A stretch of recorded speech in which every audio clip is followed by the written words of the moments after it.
Hello everyone, welcome to टेक्शन math. आज के सेशन में हम कर्व ड्रॉ करने का एक और मेथड डिस्कस करेंगे, जिसमें हम देखेंगे कि किस तरह से हम अपने कैनवास के ऊपर एक कर्व को ड्रॉ कर सकते हैं। ठीक है, इससे पहले भी हमने एक सेशन में डिस्कस किया था कर्व ड्रॉ करने का प्रोसेस, तो ये उसी के कंटिन्यूएशन में रहेगा, जहां पे हम एक नया मेथड देखेंगे। और मेथड कौन सा होगा? बीजियर कर्व टू। ठीक है, इससे पहले हमने क्वाड्रेटिक कर्व टू डाला था, अब हम बीजियर कर्व टू का यूज करेंगे। ठीक है, तो ये किस लिए यूज होता है? देखो, ये मेथड यूज होता है बीजियर क्यूबिक बीजियर कर्व ड्रॉ करने के लिए। ठीक है, क्या मेथड है, कैसे कैसे आर्ग्यूमेंट्स इसमें देने होते हैं, कौन सी वैल्यूज क्या मीनिंग रखती है, ये सारी चीजें अपन इस सेशन में डिस्कस करेंगे। ठीक है, बट सेशन शुरू करने से पहले जस्ट एक रिकमेंडेशन है कि अगर अभी तक आप लोगों ने पहले वाले सेशंस नहीं देखे हैं तो आप पहले उनको देख लो, क्योंकि उससे क्या होगा, आपको पूरी क्लैरिटी मिल जाएगी कि कौन सा टॉपिक कैसे एक दूसरे से कनेक्टेड है। क्योंकि पूरी जो प्लेलिस्ट है एक प्रॉपर सीक्वेंस और सिंक में, तो अगर आप उसको सीक्वेंशियली ही फॉलो करोगे तो आपके लिए और भी ज्यादा इजी रहेगा ऑनगोइंग टॉपिक को समझना। उसके बाद में हम क्या करेंगे? उसके बाद में जैसे ही एक बार आपने टॉपिक देख लिया तो फिर आप कंटिन्यूएशन में देखोगे तो आपको पता चलेगा कि कर्व क्या है, कैनवास क्या है। हो सकता है आपको कैनवास के बारे में भी आइडिया नहीं हो, तो वो भी आपको क्लैरिटी मिल जाएगी। ठीक है, तो ओवरऑल इस सेशन में हम देखेंगे कि कैसे बीजियर कर्व मेथड या बीजियर कर्व टू मेथड का यूज होता है, कैसे उससे कर्व बनता है और क्या बेनिफिट्स होते हैं। ठीक है, तो अभी बात करते हैं कोड की। तो कोड बहुत ही एक सिंपल सा कोड मैंने यहाँ पे लिख के रखा हुआ है, जिसमें एक हमने टाइटल रखा है हेड सेक्शन के अंदर और एक हमने हेडिंग रखी है बॉडी के अंदर। ठीक है, तो ये हमारा बेसिक सा कोड है। अगर इसकी हम आउटपुट की बात करें तो वो कुछ इस तरह से हमें शो हो रहा है। ठीक है, यहाँ पे आपको दिख रहा है HTML बाय टेक्सचर मैथ। अब हमें करना क्या है? बात करनी है बीजियर कर्व टू की, है ना। तो यहाँ पे अपन लिखते हैं H2, एक हेडिंग डालेंगे हम और इसमें लिख देते हैं प्रोसेस टू यूज। ठीक है, प्रोसेस टू यूज, और यहाँ लिखेंगे बीजियर BEZIER CURVE2। तो आपको बिल्कुल एग्जैक्ट केस में ही इसको लिखना है। क्यों? क्योंकि ये डिपेंड करता है, जब आप स्क्रिप्ट में इसको यूज करोगे तो एज इट इज ही लिखा होना चाहिए, वरना वो वर्क नहीं करेगा। ठीक है, तो हम ये देखेंगे process to use bezier curve to in, बस इतना लिखते हैं, process to use bezier curve to method. ठीक है, ये हमने डाल दिया। अब इसकी आउटपुट देखेंगे तो यहाँ पे स्क्रीन पे आपको ये शो हो रहा है, जो करेक्ट है। अभी नेक्स्ट हमें क्या करना है? हमें ये पता है कि हमें कर्व बनाना है, करेक्ट। तो कर्व बनाना है, तो कर्व बनाने के लिए हमें क्या चाहिए? कैनवास चाहिए। अब कैनवास क्या होता है? जैसे अपन कोई भी ड्राइंग बनानी होती है तो अपन एक स्केच बुक परचेज करते हैं या एक ड्राइंग बुक परचेज करते हैं। तो उस ड्राइंग बुक का जो फर्स्ट पेज है उसको आप एज ए कैनवास कंसिडर कर लो। नॉट ओनली फर्स्ट, हर पेज उसका एक सेपरेट कैनवास की तरह ही एक्ट करता है। कैनवास मतलब जहाँ पे हम चीज़ों को ड्रॉ कर रहे हैं।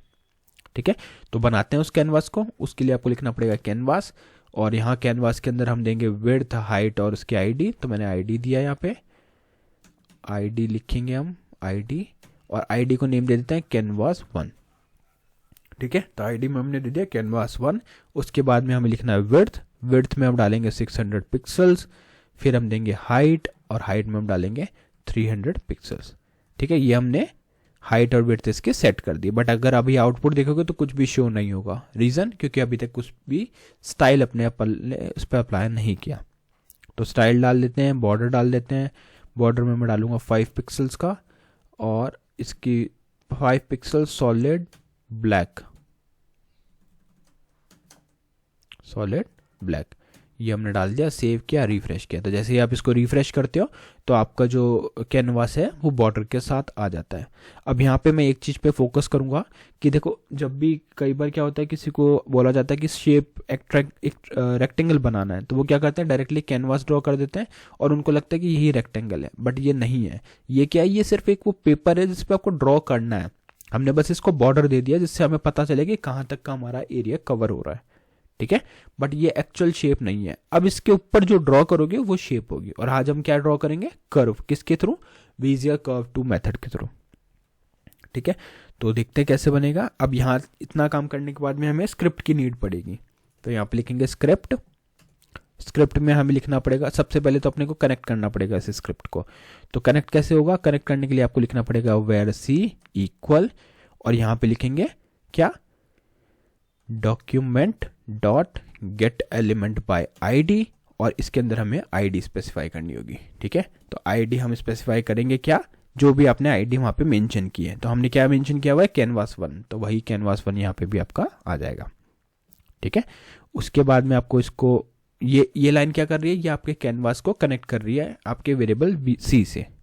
फिर हम लिखेंगे where C T X. Where C T X क्या होता है, ये हम वेरिएबल डिफाइन कर रहे हैं कॉन्टेक्स्ट के लिए, है ना। तो यहाँ लिख देंगे वेयर सी टी एक्स और इसके बाद लिखेंगे सी डॉट गेट कॉन्टेक्स्ट और इसके अंदर आ जाएगा 2D। ये 2D क्या रिप्रेजेंट करेगा, 2 डायमेंशनल इमेज को या 2 डायमेंशनल शेप को। तो इससे बेनिफिट क्या होगा, बेनिफिट ये होगा कि जब भी हम CTX के मेथड को यूज़ करना चाहेंगे उस टाइम पे डायरेक्टली हम यूज़ करेंगे CTX डॉट और वो मेथड। तो आज भी जो हम मेथड पढ़ रहे हैं बीजियर कर्व 2 वो भी उसी का ही एक पार्ट है। ठीक है, क्लियर हो गया। अब बात करते हैं वापस से बीजियर कर्व 2 मेथड की कि वो है क्या, क्या क्या पैरामीटर्स उसको चाहिए। तो जो बीजियर कर्व 2 मेथड है उसको 3 पॉइंट्स चाहिए होते हैं, 2 कंट्रोल पॉइंट और 1 एंड पॉइंट। ठीक है, स्टार्टिंग पॉइंट जो होगा वो लेटेस्ट पॉइंट रहेगा किसमें, करंट पाथ में, which can be change using move to. ठीक है, जिसको हम बाद में चेंज भी कर सकते हैं before creating the cubic bezier curve. तो ये तो थियोरेटिकल बात हो गई, अपन प्रैक्टिकल देखते हैं कि इसको यूज कैसे करना है, कैसे हम इसका यूज कर सकते हैं। तो उसके लिए आपको सबसे पहले तो अपने ब्राउजर को बताना है कि हम एक नई शेप ड्रॉ कर रहे हैं। तो यहाँ लिखेंगे CTX डॉट बिगिन पाथ। ठीक है, CTX डॉट बिगिन पाथ हमने यहाँ डाल दिया। उसके बाद में हम लिखेंगे CTX dot move to. CTX dot move to के अंदर हम डालेंगे क्या, 20,20। ठीक है, ये डाल दिया। अब ये क्या करेगा, 20 और 20 से ही इस शेप को स्टार्ट करेगा। फिर हम लिखेंगे CTX dot bezier curve with capital C2 और फिर इसके बाद में लिखेंगे 110, 150, 180, 10, 210, 140। तो ये सारे आर्ग्यूमेंट्स हमने इसको प्रोवाइड कर दिए। ठीक है, इतना प्रोवाइड करने के बाद में आपको इसको बस सेमीकोलन से क्लोज करना है, सेव करना है। और अब अगर आप इसको डायरेक्टली रिफ्रेश करोगे तो कुछ भी शो नहीं होगा। क्यों, क्योंकि अभी तक हमने इस पर स्ट्रोक अप्लाई नहीं किया है ना। तो स्ट्रोक भी आपको अप्लाई करना पड़ेगा, तभी वो वहाँ पे आपको चीज़ें शो करेगा। ठीक है, तो देखते हैं, यहाँ पे लिखेंगे CTX डॉट स्ट्रोक, सेव किया, रिफ्रेश किया, तो आप देखोगे एक यहाँ पे क्यूबिक बीजियर कर्व ड्रॉ हो चुका है। ठीक है, तो ये एक मेथड है कि कैसे हम इस बीजियर कर्व 2 मेथड का यूज़ करके भी कर्व को बना सकते हैं।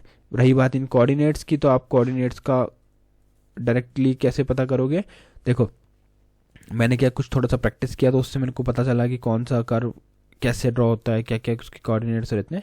तो वही सारी चीज़ें आपको भी करनी है। पहले जो इस सेशन में आपको एक्सप्लेन किया हुआ है आपको वो डायरेक्टली परफॉर्म करके देखना है।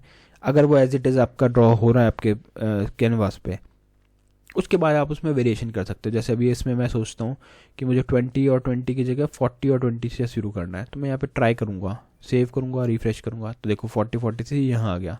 ठीक है, उसी तरह से अगर मैं इसको कर देता हूँ 40 और 80, तो क्या कुछ चेंज होगा, सेव किया, रिफ्रेश किया, तो ये देखो ये चेंज हो गया। तो इस तरह से आप डिसाइड कर सकते हो कहाँ से स्टार्ट हो, कहाँ पे एंड हो, कितनी वैल्यूज़ को कौन एक्सटेंड करें। ये देखो 500 भी यहाँ चला गया।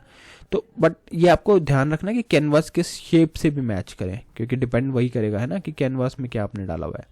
हो सकता है आपका कैनवास ही बहुत छोटा हो, विड्थ उसकी 100 पिक्सल ही, और आपने कर्व उस पर बड़ा बना दिया तो वो फिर विजिबल नहीं रहेगा। ठीक है, तो इस तरह से जब भी आपको कोई कर्व ड्रॉ करना है बीजियर कर्व मेथड के थ्रू, तो आप सेम प्रोसीजर फॉलो कर सकते हो, ये सारे मेथड्स को यूज़ कर सकते हो। इन केस अगर आपको कोई कलर अप्लाई करना है तो आप लिख सकते हो CTX dot stroke, CTX dot stroke, और स्ट्रोक के बाद में आप लिखोगे क्या, स्टाइल। स्टाइल में जो S रहेगा वो कैपिटल रहेगा, स्ट्रोक स्टाइल, और फिर इसके बाद में हमें लिखना है रेड।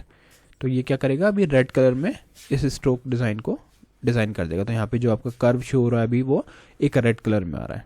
ठीक है, तो ये पूरा ओवरऑल प्रोसेस है जिसके थ्रू हम कोई भी बीजियर कर्व को ड्रॉ कर सकते हैं इस मेथड के थ्रू। अब आज का जो क्वेश्चन है इस सेशन का वो ये है कि अगर आप लोगों ने लास्ट सेशन देखा होगा तो आपको पता होगा कि एक और हमने मेथड यूज़ किया था जिसके थ्रू हम क्वाड्रेटिक कर्व को बना रहे थे, ठीक है। तो आपको जस्ट उसका नेम शेयर करना है, जो भी कंसिस्टेंटली करेक्ट आंसर शेयर करेगा उनको अपकमिंग अपॉर्चुनिटीज़ के लिए भी स्पॉटलाइट किया जाएगा, ठीक है। तो आज के लिए इतना ही था, नेक्स्ट सेशन में बाकी टॉपिक डिस्कस करेंगे। So thank you for watching texture में।